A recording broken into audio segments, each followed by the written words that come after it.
Now, to get things started, something very near and dear to my heart, we're going to learn about the Transformers TCG and what's happening in 2023. And we have Anthony Woodard, who's going to lead us through this. Thank you so much. Big round of applause for Anthony, everyone. Appreciate it, my friend. Is this thing on? Testing, testing. Yep, it is on.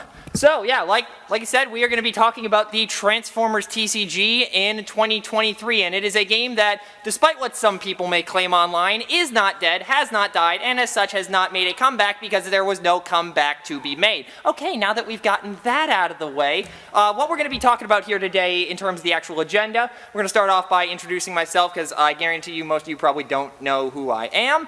Then talk about what happened during the Wizards and Hasbro run of the game, how we ended up as the community getting power of the game and what we've done, talking about what's going to be coming in the future, and then talking about where to find us at the show and beyond. So first order of business, again, my name is Anthony, aka Hawkhammer. I am one of the lead developers for the game these days, as well as the primary content creator on my personal YouTube channel, Servants of the Dice Gods, and I'm also a moderator on the Facebook group and the Discord server. So long story short, I hold a lot of power for this game, and I know basically everything that is going on.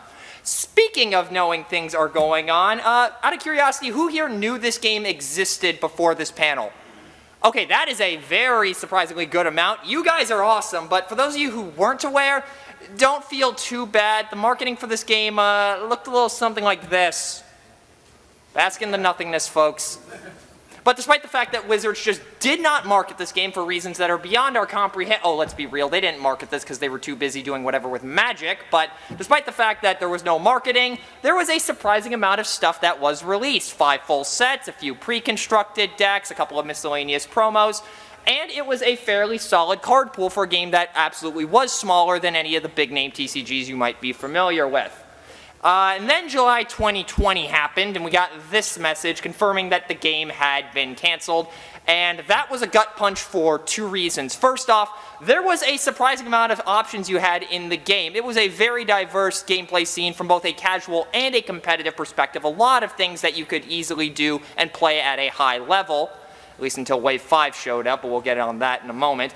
And actually, that's the second reason. Wave 5 created a bit of a power vacuum where there was only about 2 or 3 things you could actually do at a reasonable level.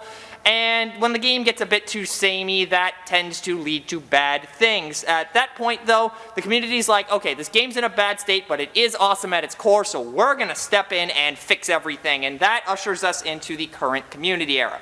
Though there are some reservations people have when they hear it is a community-led effort. One such example is that they think there's no way that our product can be as good as Hasbro or Wizards. And to that I say, anything is possible if you're good enough in Photoshop. And we've managed to not only match but exceed Wizards' quality standards on 2 fronts. First, the presentational aspect. You'll see Rekgar on screen here. If you told somebody this was a Wizard-produced card, they would probably believe you unless they knew the 2 or 3 things that would make it obvious this was a community-produced card. The other side of things, the testing side. We take 8 to 9 months to develop our sets at a minimum, and we will not release a set until we are confident that there are no weird, extreme loopholes that can be used to abuse our cards in a negative way. We're fine with loopholes if it creates some weird, awesome interaction, but if it causes players to go, this sucks, I want out, yeah, we're not letting that thing through any sort of quality standards. The second thing that people always tend to ask is like, well, what's to stop you from releasing a broken card? And to that I ask, what stopped Wizards? Anybody want to take a guess as to what stopped them? Exactly, nothing. They did release broken cards. The 3 you see on screen now were actually banned by Wizards themselves for various reasons. Swap parts and multi-mission gear were part of long involved combos that just were not fun to fight against. And Press the Advantage basically deleted Decepticons from the game. And deleting one of the 2 core factions of the franchise probably is not the best idea. Would you all agree with that one? Exactly. But those weren't the only examples. There was also all of these that the community has had to ban for one reason or another. There's also these goobers, which were part of the reason Wave 5 was such an unpleasant experience. They were just so head and shoulders above every other character in the game. That was completely unintentional, and I'm now annoyed at myself for making a bad pun. But anyways, they were just better than everything else, and if you were not playing these guys, you were losing, plain and simple. And then there are these two clowns. If you ask any of us about these two, expect a 15-minute rant about why they're responsible for everything that's wrong with the world, especially Quake. It actually got to the point where King Naga, one of our other designers and testers, lost to this in an event and then promptly burned a copy of the card. Yeah, he was that mad. When you have to face 10-minute turns with this guy, not a good thing. And if anybody wants to see the video of him getting burned, I still have it floating around somewhere. Point I'm getting at, though. Things aren't always going to be perfect. Cards sometimes will release with a higher than usual power level, and the community, as much as I don't want to admit to this, we have occasionally had that happen, but it was something just slipping through the cracks and discovered a little while later. Like King Naga actually discovered a combo 18 months after a card released, and we just recently went back and said, okay, we're adding this one little thing in, and that stops the combo entirely. We're not just going to nerf a card into the ground, we're just going to add one little thing that'll tweak it to be a reasonable power level, which is something we are willing to do because it is primarily a digital environment compared to a physical distribution like Wizards had to do, though the physical cards do exist, as you can probably see up here. A few of these, namely the green bordered ones, are community cards, and they're obviously right there. Again, there was also the issue of Wave 5 that was a problem. We had to deal with that power level kind of corrupting the game a little bit, and originally how we dealt with it was introducing new cards to essentially counteract the power level that it had, but eventually we realized that we just had to straight up ban all of the Wave 5 problems, though the counters we created to them were so thoroughly tested that even without those Wave 5 powerhouses here anymore, they are not a problem. So these counters can fit in some decks, can't go in others, and a few of them, like Give Me Your Face here, actually fell off as a result of Wave 5 bans, and now is just a very niche option if certain things just happen to even sniff viability. And on top of that, again, the erratas, the ban list, and the testing all ensure that Wave 5 basically does not happen again. And the third thing that people always ask is, the game's dead. Hasbro's not going to make anything new. Why even bother playing it? And the answer to that is that a game's only dead when nobody actually plays it anymore, and we still are experiencing growth, and there's obviously still interest in it, since obviously all of you are in this room listening to me yammer on about this. On top of that, there are a bunch of different outlets for actually playing the game now. You absolutely can still play with people at kitchen tables or local hobby shops, but you can play with physical cards via webcams on Discord. You can play on Tabletop Simulator. You can play on Octagon. There are a multitude of routes to playing this game officially these days. And on top of that, the gameplay scene, with the Wave 5 bans especially, has allowed for so many different strategies to come out into existence. And in fact, we've actually had a couple that none of us were expecting to be competitive either do extremely well or flat out win tournaments lately, which is good to see. So, and now there's a point I'm going to bring up that I've said it a few times at previous TFcons, but it's worth bringing up always. Stewardship of this game has been in our hands longer than it was in Hasbro's. They had it for 18 months. We've had it for over 3 years, and we are not stopping anytime soon. So with that being said, let's actually talk about what we've done. And the first step in the long road process, whatever you want to call it, was Wave 6 World Strike. This was the set that was responsible for basically taking the community, which was extremely disjointed at the time, and everybody was trying to be the game's savior, and bringing it under one roof and the current development team, which again includes me. So the big things here, this brought the Quintessons into the game. Despite their popularity, they were missing from Hasbro's run of the game, so we quickly, I can speak, filled that void. We got the Judges, we got the Alicons, we got the Sharks, we got all the big things with those. It also gives Melee characters an identity. There were a lot of character types that just did not get support from Hasbro. Melee was one of them, so we gave them an identity. Shocker, it opened up new avenues of actually playing the game and created a lot of unique strategies. And I mentioned earlier, not necessarily banning Wave 5 power levels, but just creating counters to them. This is where that philosophy started. A lot of the stuff in here was designed to say, hey, Wave 5, get out of here.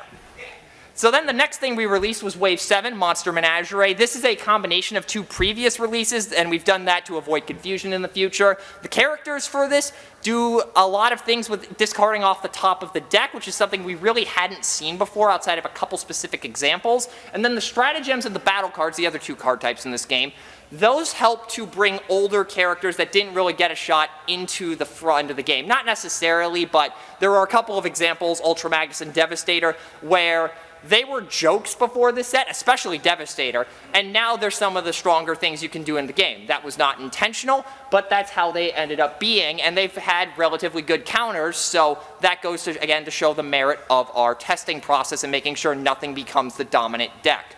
After that was the big release, Wave 8 Wastelands, the largest set in this game's history. And it also featured a lot of debuts of things. The Junkions are in the set, so you got Wreck-Gar, you got Rummage, and you even got the lesser known ones, Junk Heap, Ashtray, etc. You also have the new Station and Rolling Action mechanics. The latter is a card where you play it down, you don't get effects from it immediately, but later on you can discard it to essentially build up existing effects that you're already working with. And the Station mechanic is essentially a hard point that your characters can jump into to gain stat boosts and powerful effects. Opens up new decision points on the board, which is something we like to introduce. And finally, there's a new keyword ability in here called Oppress, which basically deals with a certain type of playing the game that's existed from the beginning, but it became a bit too problematic in Wave 5 in certain situations. So this just allows you to go, okay, you won't be able to do your shenanigans fully, but you can at least still do them, and we're going to have a good battle trying to figure out if you can punch through or not, which again, we like to introduce counters that cause problems, but don't just outright negate strategies. And then finally, and this is one that it technically releases today, but we need a couple more days to get the production images ready to roll out for download. Wave 9 Arc Exodus. So there was a set called the Arc Wave 1 that was released before Wave 6, and it was an extremely popular release, but there were some cards in it that were problem children, let's just say, and we had to go back and tweak things a little bit to bring them in line with the current power level. This takes a bunch of those, puts them into one set, and also introduces a couple of new things. So if you wanted to build a Galvatron or a Rodimus deck ever, you can now do that with the set. And also Squawk Box is now in the game, so if you want to have a cassette combiner and pair him with Soundwave, that is actually a legitimate strategy from what we have seen in testing. And that is everything we have done so far, and that may not seem like a lot, 4 sets in 3 years, but we're a team of about 15 people scattered across the globe, so time zones are a conflict, and we also have real lives to attend to, so we do what we can, but we are looking to ramp up the production schedule without necessarily compromising the quality, just because, again, we have our testing process locked down. So let's actually talk about what is coming in the future, shall we? The big picture, first things first, Waves 10 and 11, they've been in testing for a while, but now they are at the forefront of our minds with Wave 9 being out there. We have enough content after that for at least 4 more sets, and there surely will be more after that. It's just we haven't sat down and mapped out, okay, what's going to be the theme, what's going to be in it. We also have a few new special releases planned. 2 of them we're going to be talking about in a moment. And the third one's going to change up a lot of things, to say the least. And on top of that, one of the issues we've been experiencing lately is new players have had a hard time onboarding into the game because a lot of the resources that are out there are fairly outdated. I am actively working on new how to play guides on the community's official YouTube channel, so hopefully that process will become a lot easier if any of you are interested in sticking around in the community for the long haul after this show. So in terms of actual sets, these are the 2 special releases I mentioned, Waves 9A and B. Wave 9A, the Shadow Emperor, is going to contain Scorponok. This was another card in Arc Wave 1 that we pulled out because it just made more sense and it gave us a bit more time to balance. And you're going to get him plus a few ancillary battle cards. Ancillary isn't the right word. Accessories of battle cards to support him. And then 9B is the Combaticons. This was another fan favorite out of Arc Wave 1 that we pulled out because it made more sense. You'll get Bruticus, you'll get all the Combaticons, you'll get a bunch of support for them. It's going to be awesome. In terms of our next major release, we have Wave 10 Hostile Airspace, and I'm particularly excited about this one because this is the set that I've been leading development on, and its big thing is that it brings planes and helicopters back to the forefront. They didn't get a whole lot of support from Wizards, and what they did get, let's be honest, it sucked. So we basically, it wasn't intentional that this was supposed to be a planes and helicopters set, but after a while we realized, oh wait, we're including a bunch of this stuff, let's just make it the theme. So a lot of plane and helicopter stuff in here, also some continuations of the rolling action and station mechanics from Wave 8, since there is still plenty of untapped potential with those. And on top of that, Legendary Void, a creator who we have worked with frequently in the past, is going to be offering some of his cards from his Wave X release that released around the same time as the original Arc Wave 1. We're going to be putting those in here, harmonizing them with the current power level, and it is going to be awesome. After that is Wave 11, Siagne Augmentation. Similar to Wave 7 and Wave 9, this kind of focuses on who WotC didn't get to and who deserved better. I don't know too many details, but I do know that there is Superion and Menasor support in the set, so that's going to be fun. There's also a new keyword based on how much damage certain characters have, so you have to make some decision points based on how much damage you see on the field. Always a good thing for more decision points. And on top of that, we're getting boat support, like melee, like plane, like helicopter. Boats were one of the traits that were just left in the dust. They never even got anything to begin with. The other three at least got something. So our friend Ozzy has been taking care to ensure that boats finally will have an identity. And that's everything I have a lot of details on, but going beyond that, I can confirm Waves 12 and 13 are in active development, Wave 12 being Arc Discovery. This will contain some of the Arc Wave 1 stuff that didn't make it into Wave 9, as well as some stuff for the planned Arc Wave 2. That's going to be fun. And then Wave 13 is going to be Roar of the Kingdom, and I'll leave you to figure out what that's about. You can probably tell by the set symbol. I can neither confirm nor deny anything. Predaking's already in the game. I refuse to say anything about Beast Wars. Anyways, now talking about what's going to be happening at the show. We're going to have decks in the TCG room on hand if you want to borrow one and try the game out. That's going to be over in Diamond Ballroom 2. That's where I believe the premium registration is happening right now, and it is also the room next to where the customs room was, so we won't have to deal with paid fumes as much. But we're going to be in there all weekend. We'll be there tonight, 8 to 10, tomorrow, 9 to 8, and Sunday 9 to 4. Again, we'll have decks of all skill levels on hand, so if you want to try a starter deck to get your feet wet, if you want to try a top tier competitive deck, we've got everything of those and in between, especially some fan favorites like Soundwave and Metroplex. I can speak. And then we're also going to be having some giveaways of some community cards as well as a couple of Wizards era pre-constructed decks. Those are going to be happening at 2 p.m. tomorrow and 12 p.m. on Sunday. Just let me know you want to be entered in. It's completely free, but you have to be present to win. And then in terms of where you can find us after the show, these 4 links are going to be your best bet. From top to bottom, we have the Facebook group, the Discord server, Transformers.cards, the community's official hub website, which Zero, the community leader at the moment, has done a fantastic job with that. It's a one-stop shop for card collecting management, for deck building, for tournament registration, everything you could possibly imagine.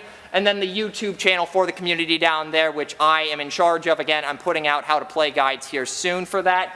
I'm not sure the exact ETA on when those will be uploaded, but I am making progress on those. So that's everything I have, and it looks like we actually have a few minutes before I need to, I'm given the boot. So if anybody has any questions, I'm free to answer them right now, but if we don't get to it, I am more than happy to answer them in the TCG room. We do have a mic right up here, friends, if you'd like to step up to the mic to ask some questions. Thank you so much, Anthony. Alrighty, if you want to head up to the mic or if you want to raise your hand, whatever works. We got one here. Where do you buy the stuff? So you actually cannot buy anything anymore. You can buy like individual cards on the secondhand market still, but we are not allowed to sell our stuff due to Wizards of the Coast fan policy. But on Transformers.cards, you can actually download PDFs of everything, including waves 1 through 5. So what generally a lot of people will do if they don't want to like go through the rigmarole of actually professionally printing cards is they'll just take another random card, put it in a sleeve, and then put print the images on just like a regular piece of printer paper. Slot that in, you can't feel the difference. And if you can, well, why are you trying to cheat at a game that has no cash prizes? Alrighty, anybody else? Yeah. You did not want to use a regular card. What kind of thing would you use to put in front of that picture?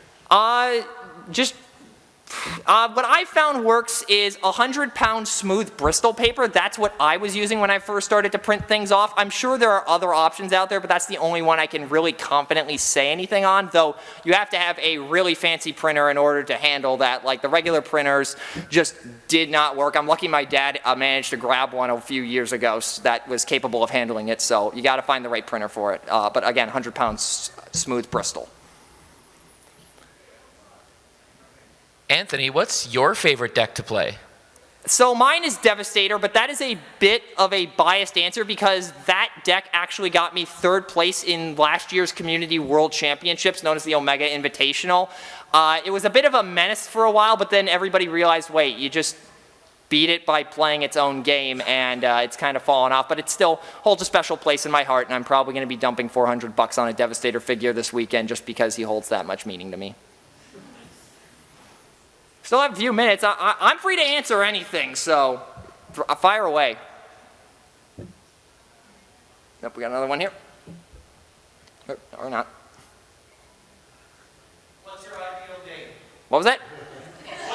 What's your ideal date?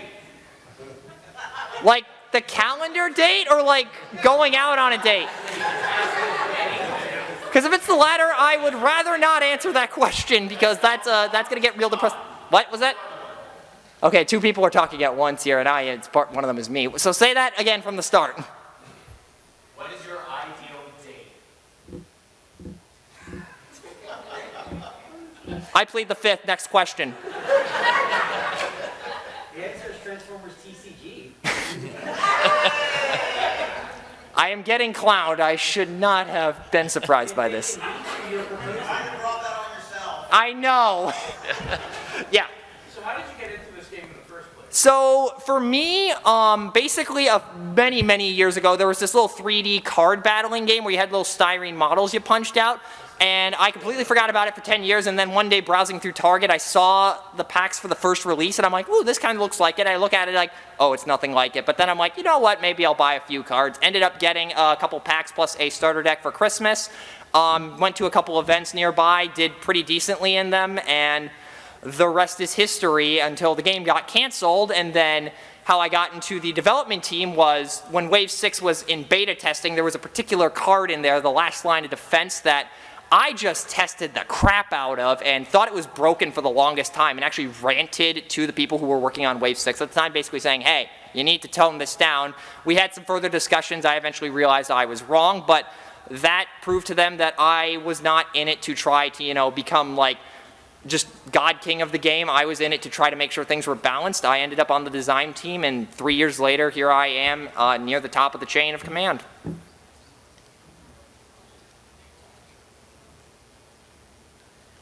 Anthony? Oh, we got one right here. Has Hasbro reached out to you guys at all, just picking your brain on what you've been doing with this game? I know they have other projects. I'm just curious. Yeah, there's been nothing yet, and I don't think they ever will, but I've seen crazier happen, so maybe they will one day. It just seems like you guys are doing a lot of legwork for them, because I know they have the deck building game. Right. I'm surprised they haven't reached out to you guys for help with those kind of products. Right. The fan base and the people they would sell it to anyway. Right, but when they canceled it, they said like, oh, there's no monetary value in it anymore. So maybe yeah, it did pretty well. So I don't know what they were thinking. It just wasn't one of the big three. Right, yeah. So you're gonna lose to Pokemon, Magic, and Yu-Gi-Oh any day of the week, but yeah, it was still a well-rounded thing. Yep. So have any of these originally official cards that were being produced by Hasbro ever packaged with any of the actual figures? Not to my knowledge, I don't think so. That's all really I can say on that. I think we got time for one more, if anybody's got one. Yep. Favorite Transformer overall besides Devastator? Blackout, no question. But the Bayverse Blackout specifically. All right. Anthony? Oh. What was that? I think that was a why. I mean, he just shows up, he just goes ham, just on a killing spree, and then promptly gets destroyed by a grenade launcher. But also the design is awesome, so I would not be surprised if we see that in the game at some point. All right, everyone, big round of applause for Anthony. Thank you so much, my friend.